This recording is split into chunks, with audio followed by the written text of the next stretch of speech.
met a homeless man on the street.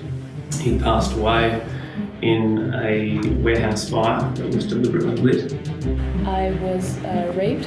Abused by two grossly inoffensive staff members, discrimination and vilification towards people with disabilities. The record is falsified, evidence is removed. It was a betrayal, it was an injustice of social equality, it was an injustice of gender equality, it was just an injustice of everything. Okay. Hello and welcome to the Injustice series. I'm your host Janelle De Silva, and today we're joined by our first married couple. We've got Gary and Monika, and we're joined by Matt as well. Hello. Hello, welcome. Hello. Hi. How are you? Thanks for coming and sharing your stories of injustice today. Gary, can you tell me what your story of injustice is? From a tender age, Gary and his siblings were predisposed to violent and troubled adulthoods. Where so many statistics and experts would propose that abuse at an early age would breed later abusers, Gary and his siblings are shining examples for breaking cycles of violence and raising a better future for, and in part derived from, his love and dedication to family and caring. Today, Gary reminds us that together, with love, friendship and camaraderie, we can overcome the odds and enjoy a better world of our own creation. Well, I grew up in Horsham, and my father was a abusive alcoholic. There's no easy way of describing it. He'd work as a carpenter, and he'd go to the pub straight after work and bring alcohol home with him. And always, as I said, always drunk. He'd only just glance at him as he walked in the door, and out would come this leather strap about so long, about so wide and about so thick, and 5 tails cut in the end about so long. And if you weren't quick enough to get out of his road, you get thrashed. Now, I've got 3 other brothers. Well, I did have 4. We all copped it at different times. We burnt it, we threw it away, kept coming back. But he eventually got killed in a car crash in Dandenong. Went through a stop sign as per normal, drunk, and that was the end of it. But my mother actually forced me to go to his funeral. All I could do was look in the coffin at him and good riddance, you mongrel. And not one of my brothers or myself has ever laid a hand on our kids, and we've never drank to the excess either. So I disagree with a lot of the so-called experts that say that if you're brought up in an abusive relationship, you continue it on. That's not true. Thank you, Gary, for sharing your story of injustice. You're Can you tell me how was justice served, or how could have justice been served in your story? Oh, that's a hard one, because back in the 50s and 60s, people sort of didn't want to know about it. The only avenue that I had open, or I thought I had open, was bring myself to the notice of the authorities. So I kept wagging school and doing silly things to just make sure I brought the notice on us, and eventually it did, and ended up in a boys' home. So I got down there and went to school in Sale for a few years, and eventually tracked down where my mother was, and we all ended up back together. But the justice, I think, was served when he finally killed himself in the car accident. Gary, how old were you when you were placed into the boys' home? 11, and I was in the boys' home till I was 16. So at that stage I found out where Mum was, and that was with the help of the person that was in charge of Kilmany Park. He done some searching and what have you, and arranged for me to go on holidays with a family on a dairy farm at Tatura, which is about half hour out of Shepparton. And we all went into Shepparton for shopping, and I went to the swimming pool. They dropped me off to go to the swimming pool, and I decided to have a walk through a couple of shops. And walking through the Coles store, and I looked at this lady, and she was about to ask me what the hell I was looking at when she realised who I was. It was my mother. So things just went from there. So I had a rough idea she was Shepparton area, but that's all I knew. Within 12 months, all of us were back together. So, and she was with another guy, and he became my stepfather. He eventually married her, and he was more of a father to me than my own father ever was. As far as I'm concerned, he is my father, even if he's not biological. Gary, what would you say to our viewers about people who experience domestic violence and alcoholism in the family? Talk about it. Tell someone. Don't keep it hidden. It does nothing to keep it hidden. You need to talk about it. Talk about it and bring it out. It's quite remarkable that yourself as a boy in the 50s, growing up, took justice and the law into his own hands to seek help. Well, I didn't know who to turn to at that thing, so what do? You just go ahead and do what you think is right. So, and this I haven't really spoken about without except any close people. And today was just a fluke that it was mentioned that I've been here and whether I talk about it, and I thought, well, why not? No sense keeping it bottled up. And yeah, would you say breaking the silence is one of the biggest things we can do? Yeah. If you talk about it, bring it into the open, then people know when there's things that can be done. Now, sometimes it may not be for good, but the end result will probably work out better. Would you say in your marriage that a problem shared is a problem halved? Yes, it is. We actually get on quite well together. Oh yeah, we work things out together.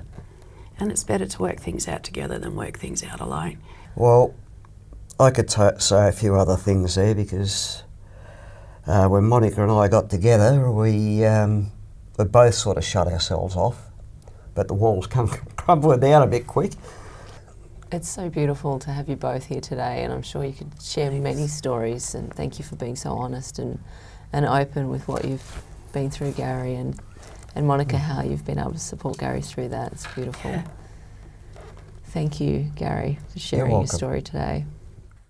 Monika, can you please share us with your story of injustice? Gary and Monika have been happily married for years now. They've helped each other through the dark and challenging aspects of each other's lives.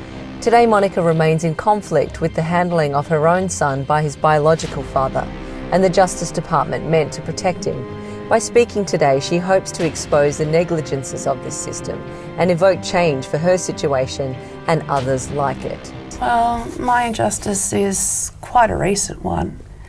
It was after my son from another relationship, not Gary, told both Gary and myself in 2016 that his father had been a bit hit him about the head. So me being the strong person I am now, if it had been 5 years ago, I wouldn't have been as strong. I did the right process. I reported it to Child Protection. I went to the Magistrates Court. I took out an intervention order. I filed the family court process of notice of risk. We did all the medical forms, etc. He did all the scans of his brains, etc. There was a slight thickness, but it wasn't conclusive because I'd stopped seeing his father for a little while. But from 2016, come to beginning of this year in February, final hearing. The family consultant that was involved to do the family report came down from Queensland because there was nobody available towards the end of last year in Melbourne to do it, and I didn't feel that she was taking the correct notes, just a little bit here and there. What we were telling them was got turned around that I was lying, and she came out to say that I was self-centred. I was doctor shopping for my son's condition because he has been diagnosed as ADHD. with a learning delay, and when it got through to the court system, family court system, the judge at the time, I tabled all the reports that I had on my son's condition and with all they had gone through.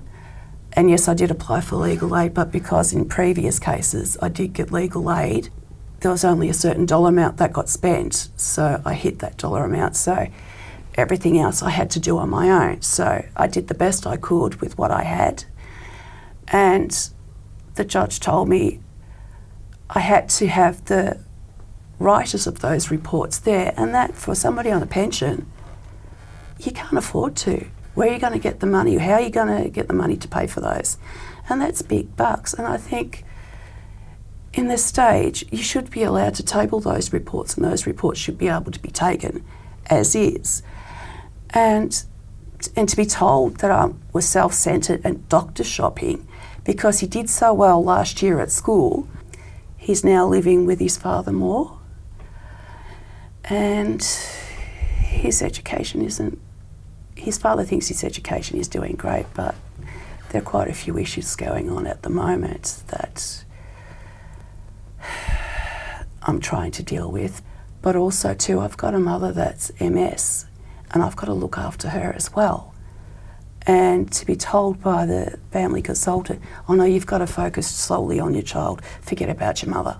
What do you do when you're family orientated? Monika, your story is a big story, and it feels like the system has failed you on many levels. How could you say justice could or should have been served for you?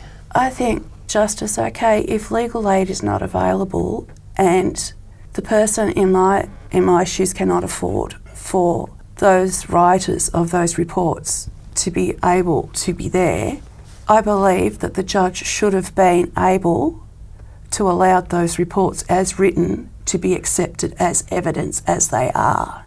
Something has to change in the family court system, and there needs to be a huge overhaul on the system to make it easier for people like me, especially when you've got all the evidence and the reports there, but you just can't afford to pay for people, even just for the report writer to be available at a phone call. It still costs, and that's money that I don't have. Monika, were you aware of how important this report writer's role would be in your legal process? I was, but I just had no one I could borrow money from. Banks wouldn't lend me money because being on Centrelink benefits, it just makes it, it's just that tough ladder. If I was able to find work, yes, I would be working. But at my age, and I've been out of work for so long, it just makes it so hard. And I have been applying for work, looking for work, and it is hard out there. No, sorry, you've got too much experience. We don't want you. You know, it just makes it hard. They use the age card, but they don't use it to that extent. So I'm hit on all sides, so what do you do? And it does make it tough, but the court system needs to be able to understand that and allow people like me to provide the evidence how best I can. And when I've got it all there, when you've got it from the start of his school to the last appointment he's had with his specialist, I think that should be allowed. Monika, what could you share with our viewers today about if they are experiencing anything similar? What could you share with them to move through the system with? There are women's groups and help groups out there. I know it's not just women, there are men out there that go through the same system. And I reckon if we all got together and start talking to our governments, because I know there is talk of merging the Federal Circuit Court with family court areas and the family court together.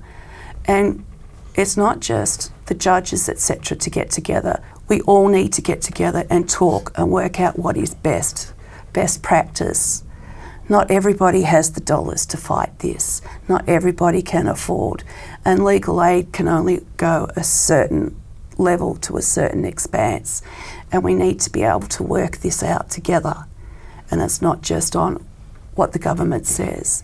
It's part of our main inspiration at Injustice that we can provide a platform for everyone on both sides to come together and look at solutions that are practical and accessible for everyone. So thank you, Monika and Gary, for bringing your stories forward with us today about your family. Thank you. Thank you. And Matt, hi and welcome. Hi. Can you please share with us, Matt, your story of injustice today? Conducting international business can be difficult and can be a complicated endeavour both legally and profitably, which is all the more reason that when overseas corporations partner with local representatives, a sense of teamwork and support is required so that all sides can work together to achieve a successful outcome. Unfortunately for Matt, this perspective was not shared when he undertook to bringing out a major American fashion line to Australia, only to find the corporation was happy to accept his work for free, but then charged him a fee when business didn't go their way. Back in 2015, I sought out the Intimate Britney Spears collection brand, which I wasn't actually aware of, had been released a few months prior to 2015. Excuse me, 2015. Came across a YouTube video and thought I'd look more into it. And long story short, I ended up contacting Change Lingerie, who actually had the name rights to the brand on behalf of Britney Spears, and ended up becoming the Australian licensee holder for the brand to release it here in Australia. A few months after I had signed the agreement, I was then informed that Britney had cancelled the brand. By that stage, I'd already got the wheels in motion, had marketing kind of set aside, was contacting local media, like, Channel 10s, your Heralds, your Weeklies, that sort of thing, Kiss FM. And pretty much was in a position where I thought, okay, I could cut my losses and run, or I could try and salvage all the hard work that I'd put in and keep it going. So I decided for the latter and thought, well, if I can prove to them that there actually is a market here and things are actually picking up, then perhaps, Britney might change her mind. And so I kept going, had meetings with the women's intimate apparel buyer for Maya. As time went on, I was working on auditioning models. I had big brand names in media basically waiting for this launch to happen. I was chasing Britney's management to try and confirm her attendance at the launch, which in itself was a mission.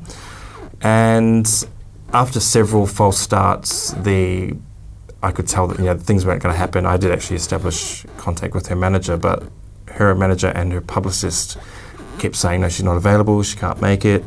So I was left with a brand that was going nowhere. I'd spent so much time, probably about 18-hour days, for the first 3 months, setting up the website, all the researching I'd done, putting what little money I had into trying to get something, be it resources or promotion. And to make matters even worse, after all this had happened and I had tried my best to get something off the ground, I then received a $3,000 bill basically from Change Lingerie saying that the promotional stock that they had sent me, which wasn't used and I wanted sent back, I had to pay for.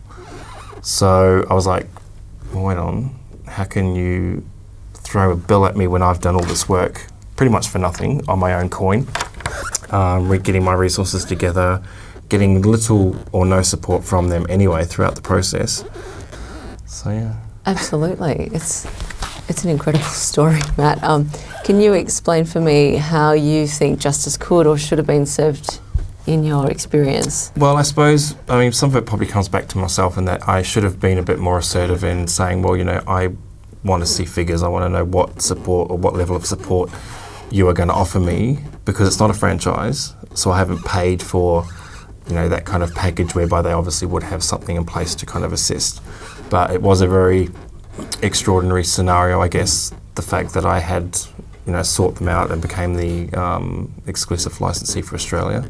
Don't know if they've done that anywhere else before, but it was just, they could have at least offered to, I suppose, more financially to kind of back some of the promotion that I was instigating. The fact that I signed the agreement, because I never actually received a copy signed by them,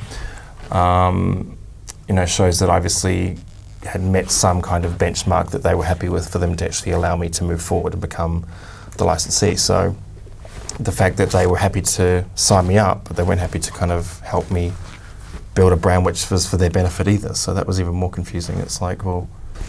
So what I really want to know is what happened to this bill, Matt? Was there any resolution? basically it's at the point where I thought, well, maybe I should play the game and send them a bill for the 2.5 years I worked for them for nothing.